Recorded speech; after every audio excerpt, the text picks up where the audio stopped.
புரட்டாசி சனிக்கிழமை எதற்காக பெருமாளுக்கு உகந்தது அப்படிங்கிற கதை உங்களுக்கு தெரியுமா? புரட்டாசி சனிக்கிழமை மட்டும் இல்லை, எல்லா சனிக்கிழமையுமே பெருமாளுக்கு உகந்தது தான். அதற்கு காரணம் சூரிய தேவனுக்கும் சாயாதேவிக்கும் பிறந்த சனி பகவான் கலியுகத்தில் பூலோகத்துக்கு செல்ல தயாரானார்.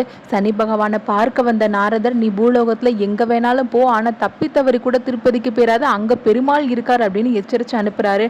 அதை எதையுமே கண்டுக்கிடாத சனி பகவான் யாராக இருந்தாலும் தன்னுடைய பார்வைக்கு அஞ்சுதான் ஆகணும் அப்படிங்கிற தைரியத்தில் பூலோகத்தில் போய் திருமலைக்கு காலடி எடுத்து வைக்கிறாரு.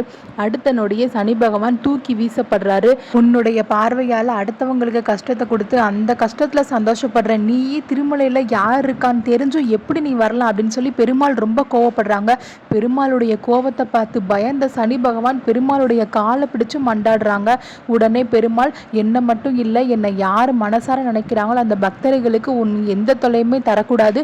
அது மட்டும் இல்லாமல் நீ பிறந்த சனிக்கிழமை அன்னைக்கு யாரெல்லாம் என்னை வந்து பார்க்குறாங்களோ அவங்க மேலே உன்னுடைய கடைக்கண் பார்வை கூட விழக்கூடாது அப்படின்னு சொல்கிறாங்க. பெருமாளுடைய கோரிக்கையை ஏற்று சனி பகவானும் பெருமாளுக்கு வாக்கு கொடுக்குறாங்க. இப்படி தான் சனிக்கிழமை பெருமாளுக்கு உகந்த கிழமையாக மாறுச்சு. உங்களுக்கு பெருமாள் பிடிக்கும்னா மறக்காமல் சப்ஸ்கிரைப் பண்ணிவிட்டு உங்கள் லைக்ஸை தெரிக்க விடுங்க.